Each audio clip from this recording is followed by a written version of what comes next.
نحمده ونصلي على رسوله الكريم أما بعد فأعوذ بالله من الشيطان الرجيم بسم الله الرحمن الرحيم رب اشرح لي صدري ويسر لي أمري واحلل عقدة من لساني يفقهوا قولي۔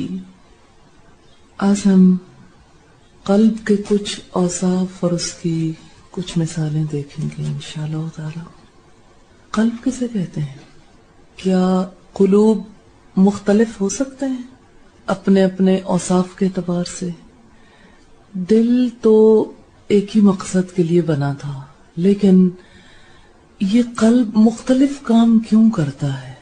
قلب تو اللہ کی معرفت، اللہ کی پہچان، اللہ کے تعلق، حقیقت کے ادراک کے لیے پیدا کیا گیا تھا۔ پھر ایسا کیوں ہوتا ہے کہ قلب کبھی خواہشات کی محبت میں گرفتار ہوتا ہے، کبھی یہ دل اپنے غضب کی وجہ سے، غصے کی وجہ سے، حقیقت کا ادراک کرنے سے محروم رہ جاتا ہے، کبھی اس دل کے اندر ایسی حرص بیدار ہو جاتی ہے کہ حقائق بہت چھوٹے، بہت معدوم سے محسوس ہوتے ہیں۔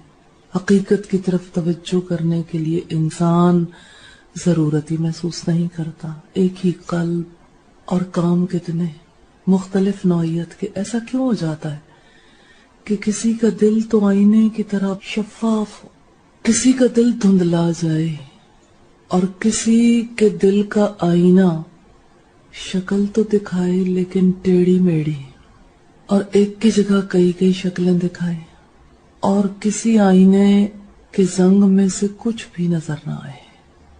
ایسا کیوں ہو جاتا ہے؟ یہی ہمارا آج کا موضوع ہے۔ ہم یہ دیکھیں کہ دل کے جو مختلف اوصاف ہیں، یہ اوصاف، یہ خصوصیات کس چیز کی نمائندگی کرتی ہیں، اور یہ خصوصیات، یہ اوصاف کس طرح سے پیدا ہوتی ہیں، اور کیسے اس دل کو توحید پرست بنایا جا سکتا ہے، کنٹرول کیسے کیا جا سکتا ہے۔ دل 4 طرح کی خصوصیات رکھتا ہے۔ نمبر 1، درندوں جیسی خصوصیات رکھ سکتا ہے۔ اس کے لیے جو اصطلاح ہم استعمال کرتے ہیں سبعی، سین، با، عین اور یا، سبعی یعنی درندوں جیسی خصوصیات۔ دوسری خصوصیات ہیں جنہیں ہم کہتے ہیں بہیمی، یہ چوپایوں جیسی خصوصیات ہیں۔ اسی طرح سے تیسری قسم کی خصوصیات ہوتی ہیں شیطانی، اور چوتھی خصوصیات ہوتی ہیں ربانی۔ 4 طرح کے اوصاف کسی بھی قلب کے اندر پیدا ہو سکتے ہیں، اور کوئی بھی قلب ایسا ہو سکتا ہے جو ہر طرح کے اوصاف سے پاک ہو جائے۔ ایک انسان کوشش کرے رب کی رحمت شامل حال ہو جائے تو سبھی خصوصیات بھی ہینڈل ہو سکتی ہیں، بہیمی بھی، شیطانی بھی، اور اس دل کے اندر نشو و نما پا سکتی ہیں ربانی خصوصیات۔ دل تو یہ چاہتا ہے خود ہی سے سب کچھ ہو جائے، کرنا نہ پڑے کچھ بھی، لیکن ایسا ممکن نہیں ہے۔ یہیں پر تو اختیار کو استعمال کرنا ہے، اور جب تک ایک انسان کو یہ پتہ نہ ہو کہ یہ خصوصیات کیسے پیدا ہوتی ہیں اور اس کی وجہ سے مجھے نقصان کیا ہوتا ہے، اس کو کنٹرول کیسے کیا جاتا ہے، انسان اس وقت تک نجات نہیں پا سکتا۔ ایفرٹ بھی کامیاب نہیں ہوتی، کوششیں بھی اس وقت کامیاب ہوتی ہیں جس وقت ایک انسان اس کے لیے پلان کرتا ہے۔ ہم نے ابتدا میں یہ بات دیکھی تھی، اخلاق کے میدان میں کون سی چیز انسان کو ہیلپ کرتی ہے؟ سب سے پہلے کیا کام کرنا پڑتا ہے؟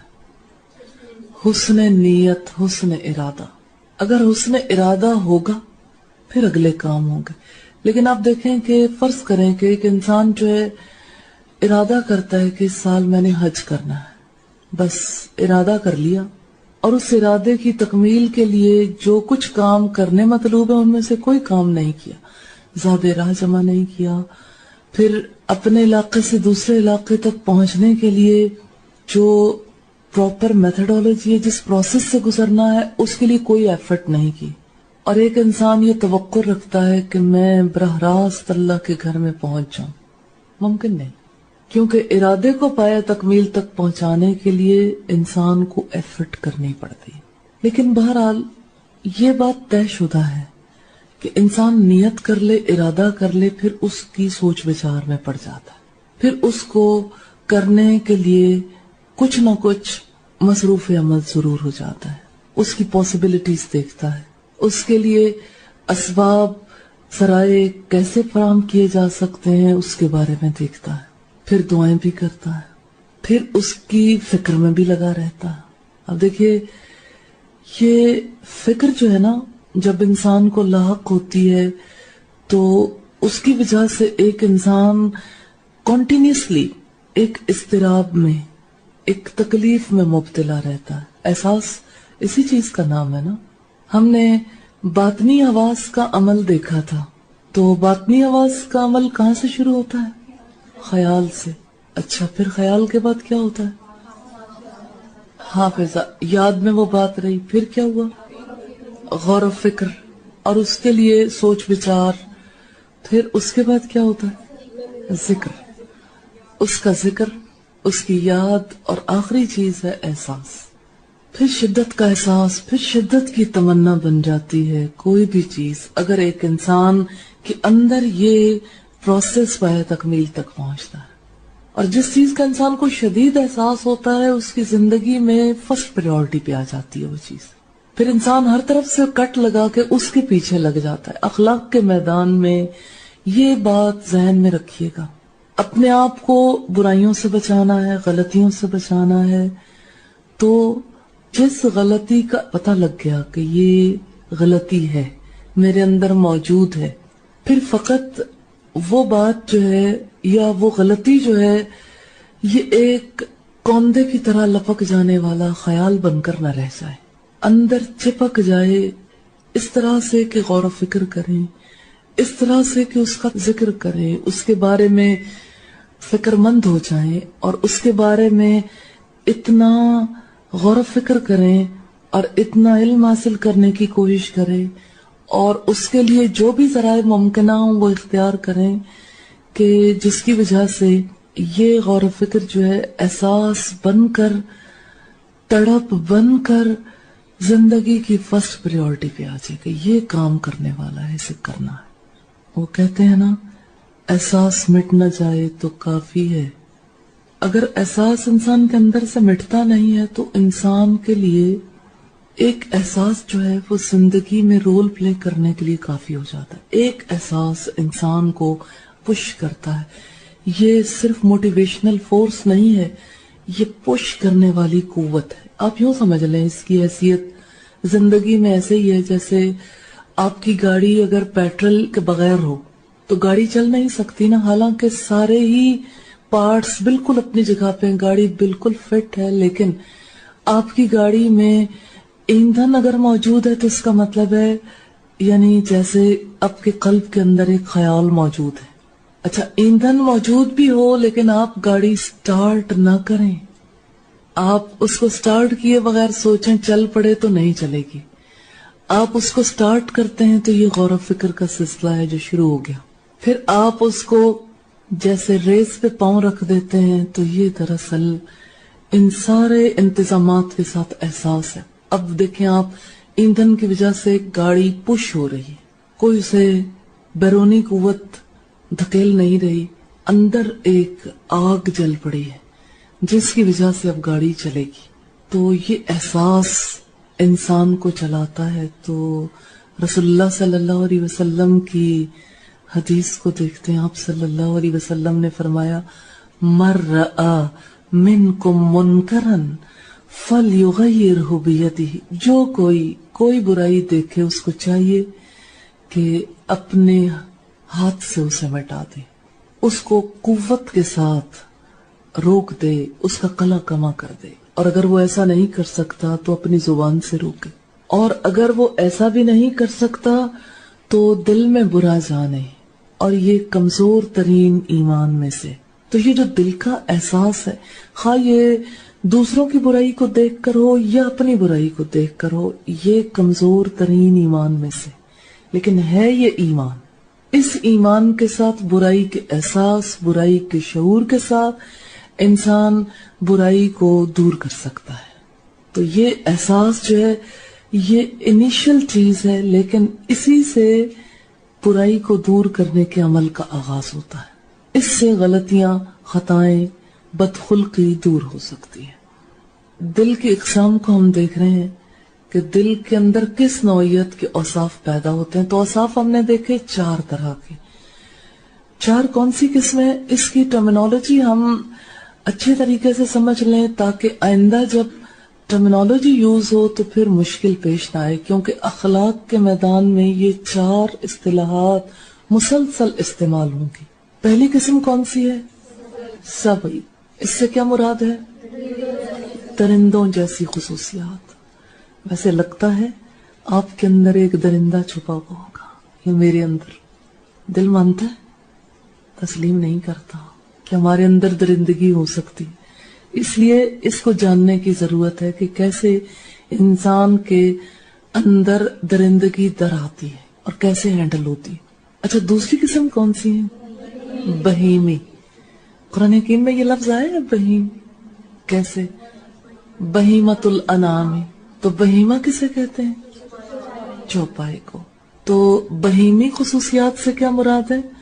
چوپایوں جیسی خصوصیات. اچھا، چوپائے میں اور درندے میں کیا فرق ہوتا ہے؟ درندہ کیا کرتا ہے؟ وحشی ہوتا ہے، پھاڑ کھاتا ہے. اور اب آپ دیکھ لیں درندوں جیسی خصوصیات کا مطلب کیا ہے. اور پھر چوپایوں کے اندر کیا خصوصیات ہوتی ہیں؟ درندگی اتنی نہیں ہوتی، لیکن بہرحال سرکشی والی بات موجود ہوتی ہے. پھر آپ یہ بتائیں کہ شیطانی خصوصیات کون سی ہوتی ہیں؟ تیسری قسم تو شیطانی ہے نا. شیطان کون سی مخلوق ہے؟ جن. جن کو اللہ نے کس چیز سے پیدا کیا؟ آگ کی لپٹ سے. اور آپ یہ دیکھیں کہ آگ لطیف چیز ہے نا، لیکن جہاں لگتی ہے ہر چیز کو جلا کے راکھ کر دیتی ہے. اسی طرح سے شیطان کی طرف سے جو طریقہ کار اختیار کیا جاتا ہے وہ بھسم کر دیتا ہے پوری ایمانی کیفیت کو اور پورے ایمانی ماحول کو.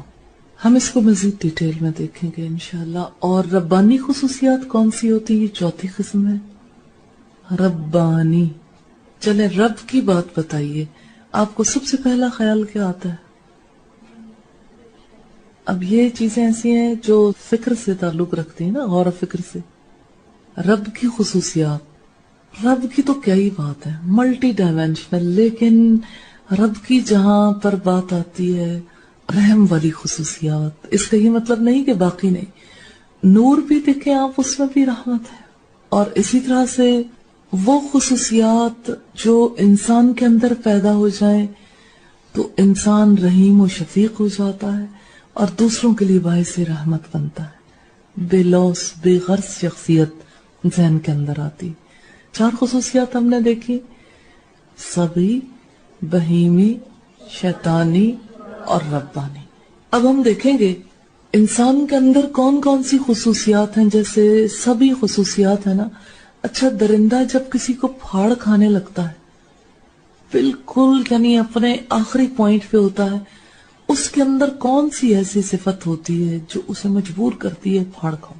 مثلا آپ اپنے ذہن میں کسی شیر کو لے کے ہیں، اپنے شکار پر وہ یوں لپک کر جا رہا ہے، اس کی آنکھوں کی کیفیت کو دیکھیں، اس کے چہرے کے اتار چڑھاؤ کو دیکھیں، اس کے پنجے دیکھ لیں، اس کے لپکنے کا انداز دیکھ لیں. کوئی کسی پر حملہ کب کرتا ہے؟ چلے انسان کو بتائیں. جب اس کے اندر خواہش ہوتی تو حملہ کرتا ہے. غضب، درندہ قوت غضب کا اظہار ہے. اب غضب سے متعلقہ بہت ساری مذموم صفات ہیں. اگر ایک غضب اندر آتا ہے تو غضب سے متعلقہ وہ صفات لازماً پیدا ہوتی ہیں. تو جس کے اندر غصہ ہے نا، اس کے اندر درندگی ہے. تو رسول اللہ کہتے ہیں لا تغضب، غصہ نہ کرنا. اس میں آپ کو کیا فیل ہوتا ہے؟ محبت، خیرخواہی، ہمدردی. یا بوجھ. اگر حقیقت سمجھ آ جائے نا کہ بچانا کس چیز سے ہے، پھر انسان کو محبت بھی فیل ہوتی ہے، خیر خواہی بھی. لیکن اگر ایک انسان کو یہ حقیقت سمجھ نہیں آتی، اس سے کوئی کہے کہ غصہ نہ کرو، اس کو اور غصہ آتا ہے، نا سمجھی کی وجہ سے، بے شعوری کی وجہ سے. تو سبھی خصوصیات میں غضب نمایاں ہوتا ہے. یہ بات یاد رہے گی. اچھا، یہ چیزیں جب آپ نوٹ کیا کریں نا، تو کچھ چیزیں آپ اپنی یادداشت کے لیے ٹیبولر فارم میں بھی لے آیا کریں یا اس کو ہائی لائٹ کر لیں، تاکہ وہ چیزیں پھر ذہن میں رہیں، آئندہ ان کو ڈیل کرنا ایزی ہو جائے گا. بلکہ بعض اوقات اپنے نوٹ کرنے کے سٹائل سے اپنے ذہن کے اندر ایک چیز نوٹ کر لیتے ہیں، آپ کے ذہن میں انکوڈنگ ہو جاتی ہے اس کی. اب یہ پتا چل گیا کہ درندوں کی میجر کریکٹرسٹک کیا ہوتی ہے؟ غضب. انسان کے اندر یہ غضب آئے تو اس کا مطلب ہے کہ اس کے اندر درندوں جیسی خصوصیت آ گئی. اسی طرح سے ہم دیکھتے ہیں کہ غضب کے ساتھ انسان کے اندر کیا چیز پیدا ہوتی ہے؟ دشمنی. اچھا، دشمنی کے بغیر کوئی کسی پہ غصہ کرتا ہے، اور جس پہ غصہ کرے اس کے بارے میں انسان کا دل نرم رہتا ہے، سافٹ کارنر رہتا ہے. دشمنی اس کا لازمی نتیجہ ہے. پھر اسی طرح سے بغض رکھنا، اسی طرح سے مار پیٹ، اسی طرح سے گالی گلوچ، یہ سب اس کے ساتھ لازم و ملزوم ہے. اور پھر آپ دیکھیں کہ انسان اپنے اندر دیکھے تو دوسری بڑی قوت کون سی ہے؟ شہوت. شہوت کی جو قوت ہے نا، یہ بہائم میں پائی جاتی ہے، چوپایوں میں. اور کبھی آپ کو اتفاق ہوا ہو نیشنل جیوگرافک دیکھنے کا، کبھی آپ نے اینیمل ورلڈ کو دیکھا، اس میں میجر کیا چیز نظر آتی ہے؟ جانوروں کے اندر دو چیزیں آپ کو خاص نظر آئیں گی، کھانا اور دوسری کیا چیز ہے؟ شہوت. اب آپ دیکھیں کہ جیسے زندگی میں کوئی بڑا کام نہیں ہے نا، تو جیسے درندے ہیں نا، تو وہ تو پھاڑ کھاتے ہیں، ان کے اندر بھی یہ خواہش موجود ہوتی ہے، لیکن وہ اتنی ابھری ہوئی نمایاں نظر نہیں آتی. لیکن چوپایوں کے اندر یہ چیز بہت نمایاں ہو کے نظر آتی ہے. اور پھر آپ اگر دیکھیں تو شہوت کی وجہ سے انسان کے اندر کیا کچھ پیدا ہوتا ہے؟ لالچ، حسد. اب دیکھیں، دو چوپایوں کا باہمی تعلق ہے، اس تعلق کو کوئی تیسرا خراب کرنے والا ہو تو حسد خود بخود جنم لیتا ہے. اور پھر حسد کس طرح سے انسان کو غضب تک پہنچا دیتا، یعنی ایک سے جمپ اوور کر کے دوسری خصوصیت بھی انسان کے اندر در آتی ہے. ہم نے دو باتیں دیکھی ہیں، ایک دیکھی ہے طمع اور ایک دیکھا ہے حسد. اسی طرح انسان کے اندر ہرس پیدا ہو جاتی، لالچ کی انتہا. اچھا، ہرس پازیٹیولی بھی یوز ہوتا ہے ورڈ، لیکن موسٹلی نیگیٹیولی یوز ہوتا ہے. اسی طرح سے ہوس.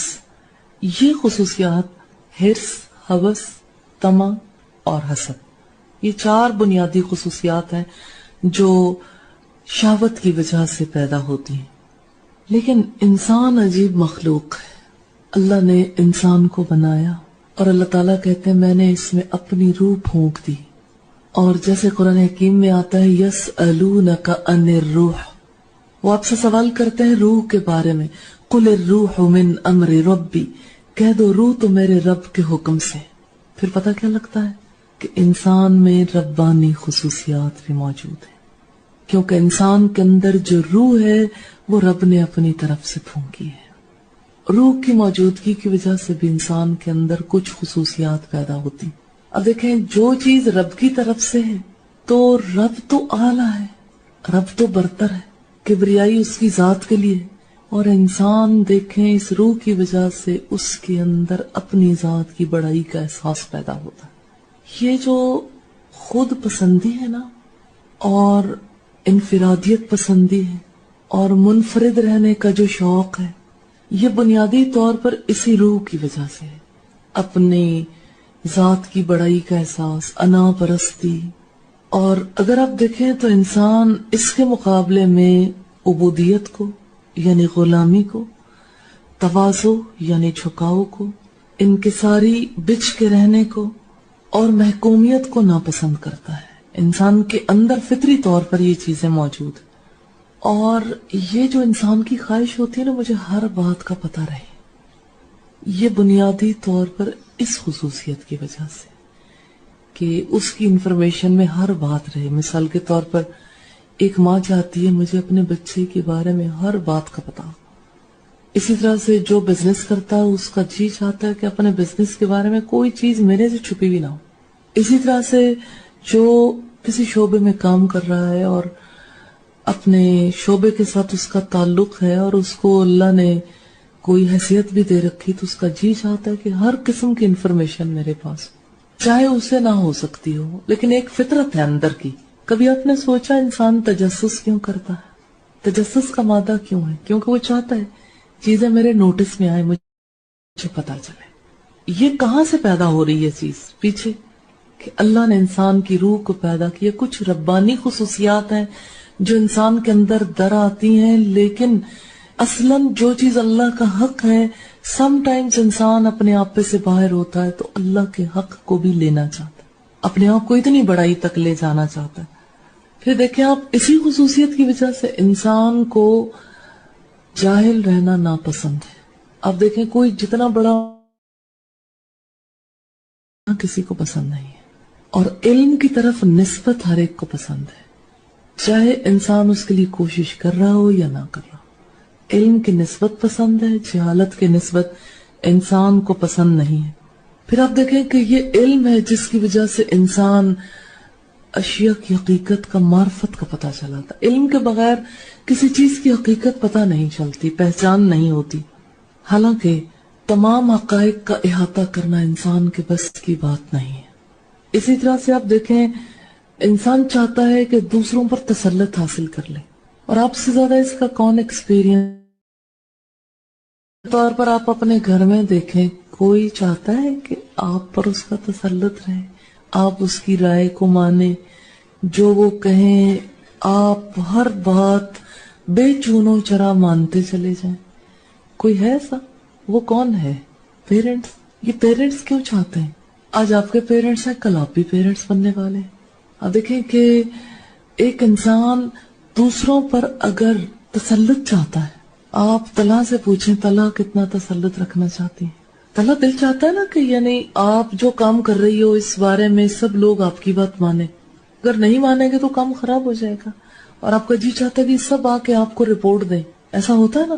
یہ بات صرف آپ کے ساتھ خاص نہیں ہے، ہر وہ شخص جو کام کر رہا ہوگا اگر وہ ٹھیک طریقے سے کام کرتا ہے، یہ خواہش اس کے اندر یوں بھر کے آتی اچھل کے کہ ہاں میرا کہاں مانا جائے، میرا ہولڈ ہو، میرے سوا کوئی کسی کی طرف دیکھے نہیں، اور میرا غلبہ ہو. کمپلیٹ غلبہ صرف اللہ کا حق ہے.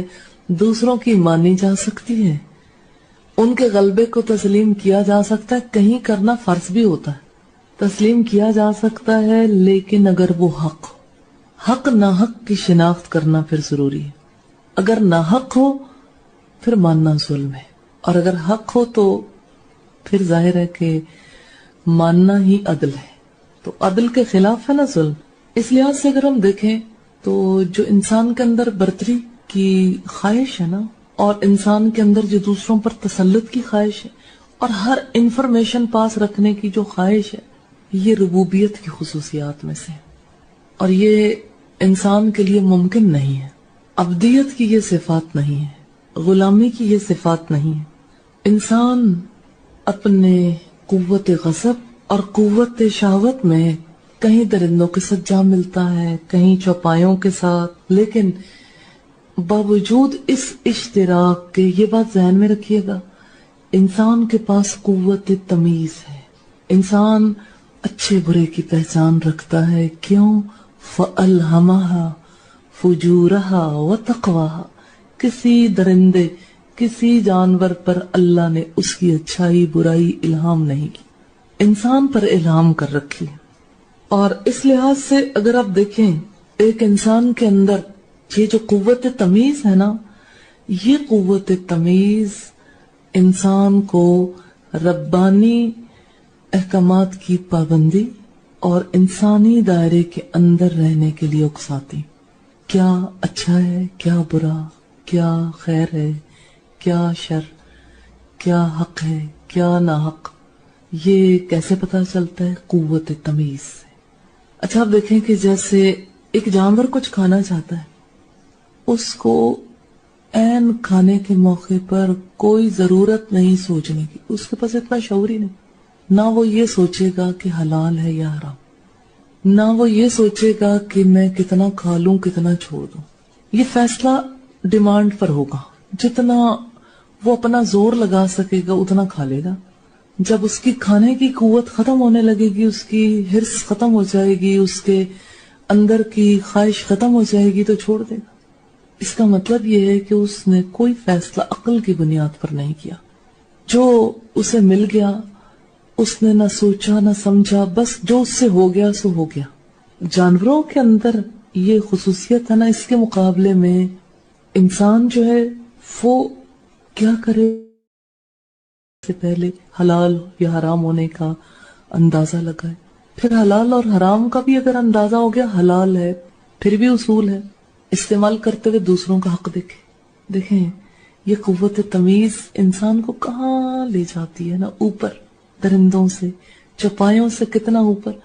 دوسروں کا حق نہیں مارنا، کسی پہ ظلم نہیں کرنا، اگر کوئی کھانے کی چیز ہے آگے سے کھانا ہے، اور یہ کہ انتہا تک نہیں کھانا، رک جانا ہے، کچھ بھوک بھی بچا لینی. اور اگر کوئی دیگر استعمال کی چیزیں تو اس میں بھی دوسروں کی ضروریات کا بھی خیال رکھنا ہے. دوسروں کی کیا ضروریات ہیں، سبھی کچھ صرف خود نہیں استعمال کر جانا جیسے کتا استعمال کر جاتا ہے. کتا جو ہے اگر ہڈی منہ میں دبائے ہوئے ہو نا اور پانی کے قریب سے گزرا ہو، اپنے اوپر بھی بھونکتا ہے اپنی تصویر دیکھ کے کہ شاید کوئی دوسرا کتا آ گیا مجھ سے مطالبہ کرنے کے لیے. اور اسی طرح سے آپ دیکھیں کہ جو وہ کھا لیتا ہے سو کھا لیتا ہے، اور باقی ماندہ جو ہے وہ اٹھاتا ہے اور مٹی میں دبا دیتا ہے. اب یہ وہ چیزیں ہیں جو قوت تمیز نہ ہونے کی وجہ سے ایک جانور کے اندر پیدا ہوتی ہیں. تو انسان کو اللہ نے قوت تمیز کیوں دی ہے کہ انسان پھر جانور کی سطح پر نہیں رہے گا. انسان اس قوت تمیز کی وجہ سے بلند سطح پر آ جائے گا. یہ جو اللہ تعالیٰ نے کہا نا وَلَقَدْ كَرَّمْنَا بَنِي آدم، ہم نے بنی آدم کو عزت اور تکریم دی. تو یہ عزت ہے نا، یہ رویہ اس کے لائق ہے. تو اللہ نے اس کی سچی عزت کے قیام کے لیے اسے انسٹرکشن دی ہے، اسے قوت تمیز دی ہے، اسے علم دیا ہے کہ ہاں اس طرح تم اپنے آپ کو بلند کر سکتے ہو. اسی طرح سے ایک خصوصیت انسان کے اندر شیطانیت کی بھی ہے. شیطانی خصوصیات، شیطان جو ہے یہ سر تاپا شر ہے. شر کو مجسم حالت میں اگر ہم دیکھنا چاہیں تو شیطان کی صورت میں دیکھ سکتے ہیں. اور آپ دیکھیں کہ شیطان جو ہے اس کے اندر تمیز ہے، لیکن تمیز کو ہمیشہ شر کے لیے استعمال کرتا ہے. یعنی پہچان کر، شعور رکھ کر، جان بوجھ کر پھر برائی کو اختیار کرتا ہے. دیکھیں حضرت آدم علیہ السلام کو جب سجدہ کرنے کا حکم دیا گیا تھا، شیطان کو پتا تھا رب کا حکم ہے، اور اللہ تعالیٰ نے شیطان سے پوچھا تھا ما منعک، کس چیز نے تجھے روکا کہ تو سجدہ نہ کرے؟ تو اس نے کہا انا خیر منہ، میں اس سے بہتر ہوں. پتا تھا کہ یہ حکم ہے، لیکن ایک اور چیز نے سر ابھارا. وہ چیز کیا تھی؟ تکبر. تکبر حاوی آ گیا، حکم نیچے چلا گیا. اب انڈرسٹینڈنگ تو تھی، لیکن حکم جب نیچے چلا گیا تو بس بات ختم ہو گئی. یہاں شر کا انتخاب کر لیا گیا، برائی کو اپنا لیا. اس لحاظ سے ہم دیکھتے ہیں کہ شیطان اپنے مقاصد کی تکمیل کے لیے، برائی کے لیے سہارا لیتا ہے مکر کا، فریب کا، جال بنتا ہے. مکر کسے کہتے ہیں؟ جانتے ہیں مکر کسے کہتے ہیں؟ خفیہ تدبیر کو. اور مکر کی وجہ سے شیطان جو ہے وہ کس طرح سے اپنے اس شر کا جال پھیلا دیتا. اسی وجہ سے آپ دیکھیں کہ جہاں بھی شیطان کا تذکرہ آتا ہے ایسے ذہن میں جال سا نہیں بن جاتا کہ اس نے کہیں سے بچنے نہیں دینا.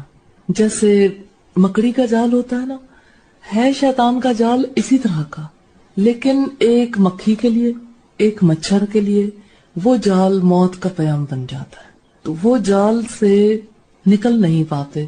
اسی طرح شیطان انسان کے گرد خیالات کا تانا بانا بنتا ہے، وسوسوں کا جال. انسان کو لگتا ہے کہ یہی سچ ہے، کیونکہ میں ادھر دیکھوں تو ادھر بھی وہی بات ہے، ادھر بھی، سامنے، اوپر، نیچے، ہر طرف سے وہ پھنس گیا نا، نکلنے نہیں دیتا، اپنے جال میں پھنستا ہے اور اپنے کام کو پورا کرنے کے لیے مکر و فریب کا سہارا لیتا ہے۔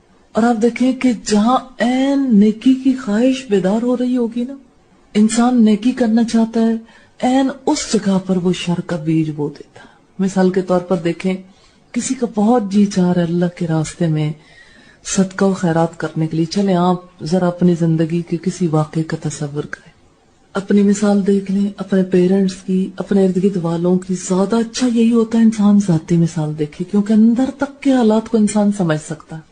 آپ دیکھیں کہ انسان نے نیت کی اور انسان کے ذہن میں خیال آنا شروع ہوتا ہے، اچھا یہ کام اگر ایسے کر لوں تو پھر کیا فرق پڑتا ہے، اگر میں اس طرح نہیں تو اس طرح کر لوں۔ ایک انسان نے 100 روپے دینے کی نیت کی ہے نا، اگر وہ فوراً دے نہیں دیتا تو شیطان ان 100 روپوں کا پتہ نہیں کیا کچھ بنا دے گا، اور اس موقع پر انسان کو کیا کیا کچھ نہیں سوچائے گا۔ چلیں ہم اس کو ایک اور اگزامپل سے دیکھتے ہیں۔ اللہ نے قربانی کا حکم دیا، اب قربانی انسان کرنا چاہتا ہے، اب شیطان کا مکر دیکھیں، کیا فائدہ اتنی قربانیاں کرنے کا، اتنی قربانیاں، اتنا گوشت ضائع ہی ہوتا ہے نا۔ تو اگر اتنے سارے لوگ قربانیاں کرنے کی بجائے سارے پیسے اکٹھے کر لیں تو غرباء کی غربت دور ہو سکتی، کتنے بیماروں کا علاج ہو سکتا ہے، سوسائٹی کے ویلفیئر کے کام ہو سکتے ہیں۔ تو ٹھیک ہے، کچھ ہی قربانیاں ہونی چاہیے، ایک فرد جو ہے وہ اتنی قربانیاں کیوں کرے؟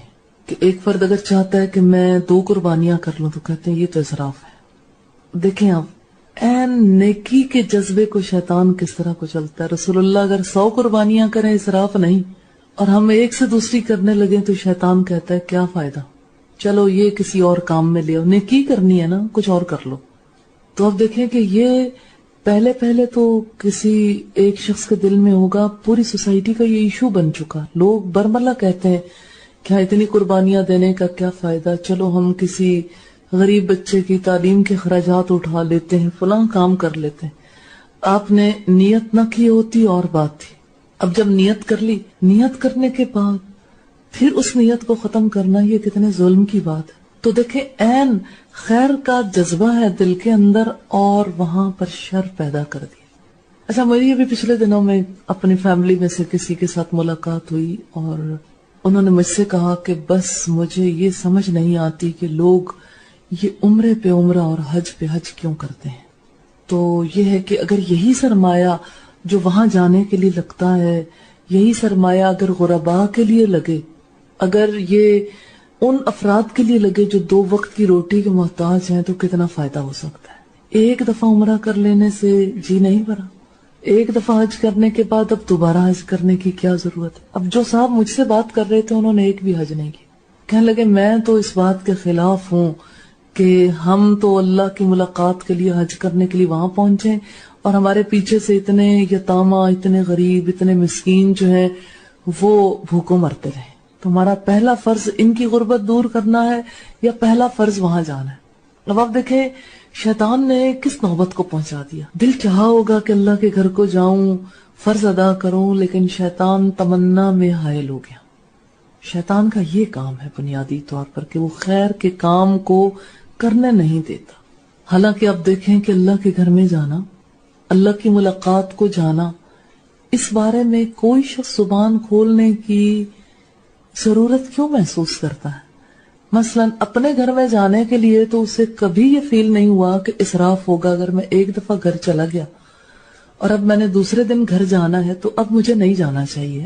نہ اسے یہ فیل ہوتا ہے کہ چلو میں نے بیٹی کی شادی کر دی، اب وہ شادی ہو گئی، چلی گئی، ایک دفعہ آ کے مل گئی، اب بار بار بیٹی کے آنے کی کیا ضرورت ہے؟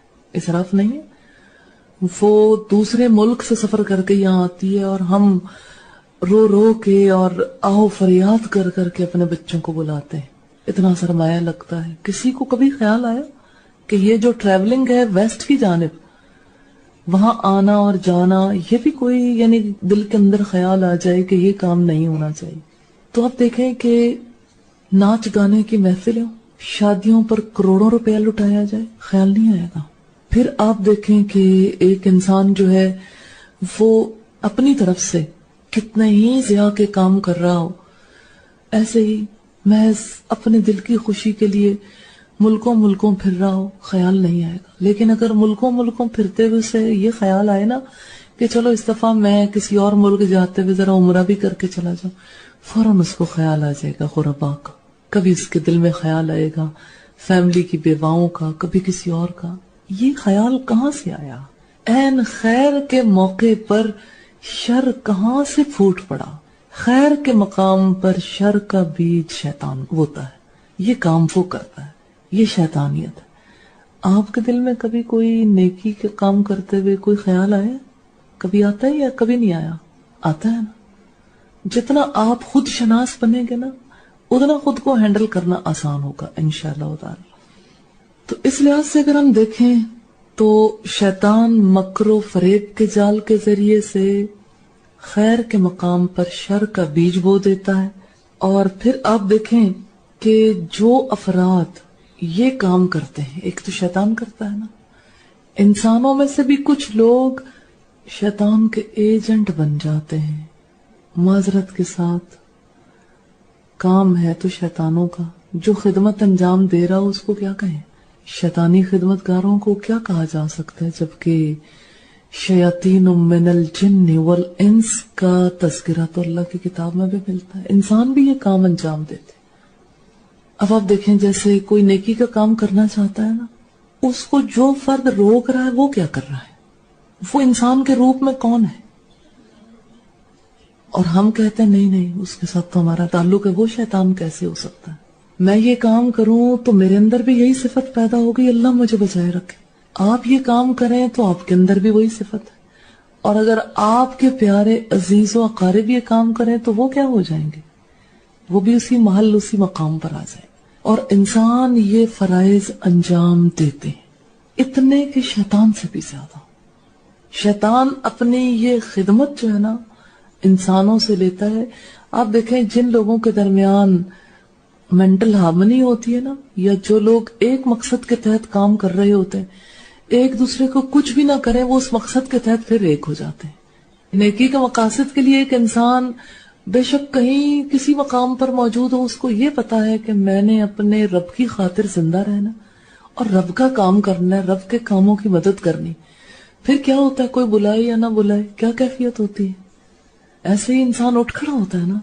ہاں جی، میں یہ پوچھنا چاہ رہی تھی کہ جو آپ کہہ رہے تھے نا انسان شیطان کا ایجنٹ بنتا ہے، تو وہ کیوں بنتا ہے؟ اس کی وجہ کیا ہوتی ہے؟ Mental harmony. مقصد ایک ہے، مقصد کی یگانگت. جیسے آپ دیکھیں کہ گھر کے اندر کے افراد ہیں نا، اب فرض کریں کہ عید کا موقع ہے. عید کے موقع پر سبھی افراد ایک جیسے خیال رکھنے پر، اگر ایک جیسا خیال ہے سب کا، سب لوگ عید کی تیاریوں میں کیوں لگ جاتے ہیں؟ یا رمضان کے موقع پر رمضان کی تیاریوں میں، یا کسی شادی کے موقع پر شادی کی تیاریوں میں. یا چلیں چھوٹا ایونٹ لے لیں، صبح سب نے اسکول جانا ہے تو گھر میں ایک جیسی ایکٹیویٹی کیوں ہو جاتی؟ اگر بچے اسکول جا رہے ہیں، کوئی یونیفارم چینج کر رہا ہے اپنا، کوئی چیزیں رکھ رہا ہے، کوئی کچن میں پہنچ گیا کہ ناشتہ بنا دوں، لنچ جو ہے وہ پریپیئر کروا دوں. اور پھر یہ کہ گھر میں اگر گاڑی موجود ہے تو گاڑی بھی حرکت میں آ جائے گی. اب آپ صبح صبح اگر دیکھیں تو ایک بچوں نے اسکول جانا ہے نا، ان کے اسکول جانے کی وجہ سے پورے گھر میں ایسا لگتا ہے سارا گھر اسکول چلا جائے گا. حالانکہ جانا نہیں ہوتا سارے گھرانے نے، لیکن یہ ہے کہ ہیلپ خود سے خود، مقصد ایک ہو جاتا ہے نا. مقصد کی یگانگت جو ہے وہ انسان کو وہ عمل کرنے پر مجبور کر دیتی.